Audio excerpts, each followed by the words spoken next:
Welcome to the Viral Solutions Podcast. Today we're going to talk about fundraising psychology.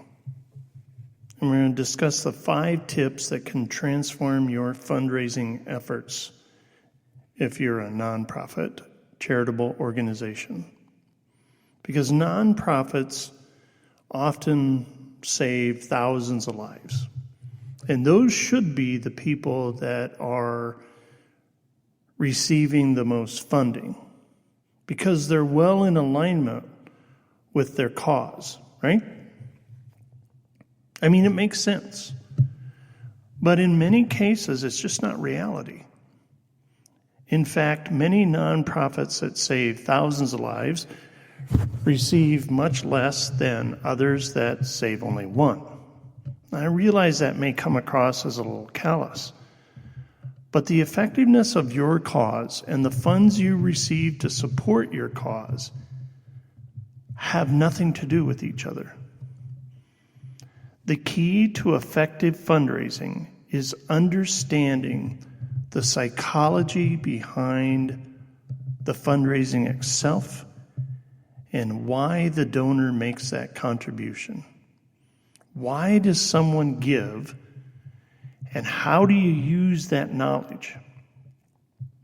Now, according to an organization called Future Fundraising Now, which you can find at futurefundraisingnow.com, all run together, donors use mostly their primal brain when they're deciding whether they want to contribute to a cause. And the primal brain is quite primitive. It's all about survival. And therefore, it's not always rational. It's somewhat irrational. To understand the primal brain, it's important to note that it responds heavily to emotion. It thinks about itself first.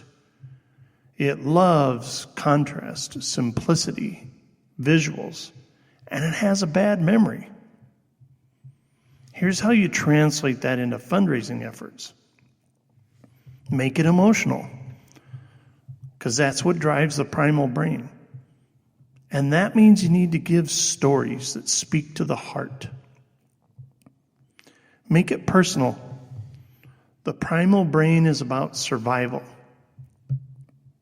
It cares about itself, and it is more concerned with threats than opportunities.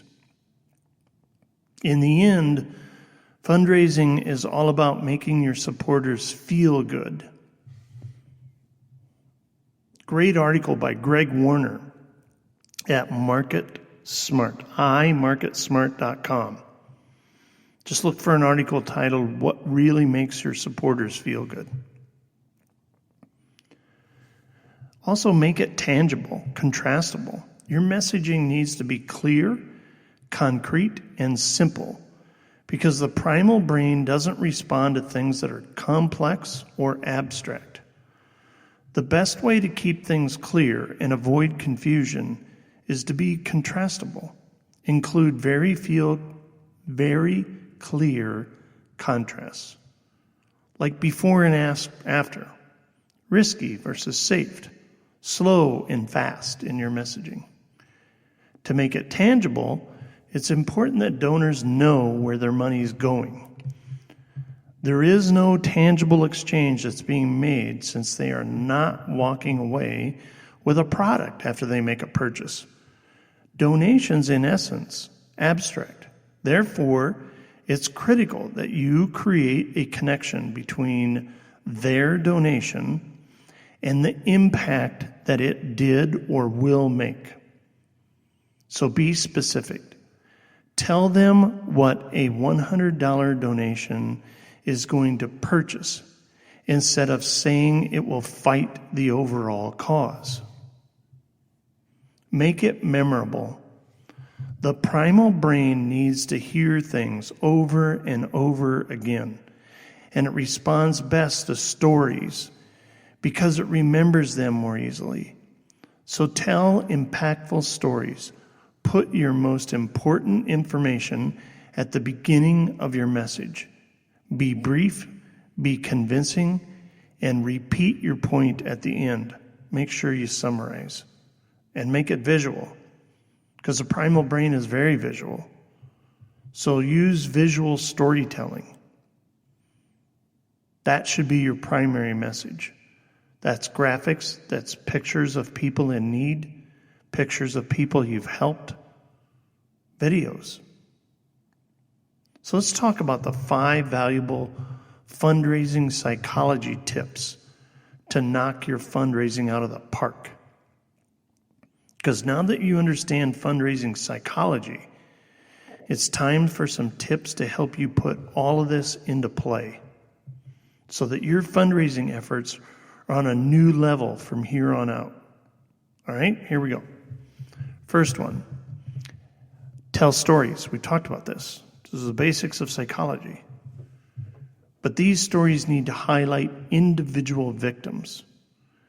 If you're using facts and statistics to demonstrate the severity of your cause, you're leaving most of your fundraising dollars on the table.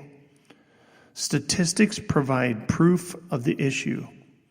Reading such figures doesn't compel people to open up their wallets. What compels people is hearing stories of individuals who've been impacted by your cause. This is a psychological concept known as the identifiable victim effect. Give people someone to root for, someone they can connect with emotionally. Of course, with the individual's permission. Tell the story. Include their name, pertinent aspects about them, the hardships they have endured, and how your organization has affected their life. When you tell a victim's story, it becomes more relatable. It speaks to the heart and the emotions, and it pulls the internal strings that make people want to contribute to the solution. It puts a face to the issue, which compels people exponentially more than faceless facts and numbers. Even before you go into the storytelling, you got to tone in on your storytelling message. What's your goal? What's your objective? What do you know? What do you know about your audience? Because there's nothing more captivating than a very impactful story told in a visual way. Number 2,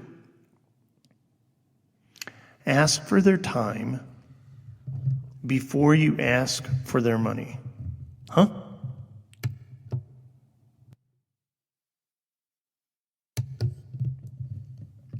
It's been found that when people are first asked to give their time for a cause, they often give more money than those who were asked just for the monetary donation. Because asking for their time makes them feel more involved and connected to the cause. Even if they end up donating only money. Because it puts the focus on the overall experience and the feel-good emotions of giving back. Invite your potential supporters to volunteer or to come to an informal meeting where they can learn more about how to get involved. Whether they volunteer or not, this meeting will help better understand your cause and will be more emotionally connected. It gives them an incentive to give more, because a lot of people won't give of their time, but they'll give of their money. It's just that you need to give them a choice. You might also take them on some small steps in your journey, such as maybe signing a petition, making some type of commitment, maybe a social share that, hey, I stand for or against XYZ. Because each small step that connects them to your cause, making donations, feel in alignment with the support they've given your cause so far. Number 3, give a bigger push for donations as you are coming closer to your goal. Another concept in fundraising psychology is the goal proximity effect. It means you have a greater chance of getting donations when you're really close. This happens because people want to align themselves with winners. A lot of people don't want to be the first donor. They wait for the barometer to jump up and get close. They want to be the ones that put you over. They want you to reach your goal once you're almost there. Call on your most devoted donors at the beginning of your fundraising campaign so that they get the ball rolling. Those are the people that give the initial momentum up the barometer. The rest will help you finish strong and put you over the top and may end up becoming those consistent donors. Number 4, provide opportunities for your supporters to put in effort. This concept is called martyrdom effect, and it means that people get satisfaction from hard work. You know this is true based on your own accomplishments. It's the ones that don't come so easily that give you the most satisfaction when you complete them. If you give your supporters opportunities to participate and work hard to achieve a goal, their support will feel more meaningful to them, which inspires them to raise more money. For this aspect of fundraising psychology, think marathons, endurance events, other types of physical challenges. Number 5, go against the grain of what you think. Sometimes. Every once in a while, throw them a curve. Because in fundraising, things aren't always cut and dried. And sometimes it just makes sense to go against your own grain of what you think would be normal. So let me give you some examples. Don't assume the effectiveness of your nonprofit speaks for itself. Don't assume that donors are giving for social impact. In reality, the decision to donate is influenced by many factors. Prestige, feeling good, media exposure, make other connections. That's what a lot of businesses do it for. Memorialize some loved one they lost. Tax benefits, leaving a legacy. Charities that make a large social impact often receive less financial support than nonprofits with less social impact, but they tell better stories. Striking an emotional chord is the key. Don't overemphasize the issue. You might think it makes sense to focus on the size of the issue you're working to resolve, but that has actually been shown to backfire. And that's because people want to know they can help the largest portion of the people affected by the issue, even if that is a small number of people. For example, they'd rather save all 100 than save 1,000 out of 10,000. Okay? Again, this is the primal brain, and it is not rational. Donations tend to go up according to the scope of the issue. For example, if someone's willing to donate $100 to help one person, might only donate $250 to a cause for thousands of people. Consider breaking big issues into smaller causes. Small villages, individual families, individual people themselves. Bring it to scale because that becomes relatable in size to the donor. Now, if you're after a big corporation, you've got their commitment, they've got thousands of employees, yeah, that corporation wants to take on something big because it can relate to the size. When you understand fundraising psychology, you can create fundraising campaigns that drive people to support your cause in bigger and better ways than you ever thought possible. You'll match their emotional desires and help them make a contribution to something that speaks to their hearts and brings meaning to their lives. Have a great time fundraising. Just understand the psychology of the primal brain. Thanks for listening to the Viral Solutions podcast. You can find us at viralsolutions.net or call us at 888-816-1222. Make it a great day.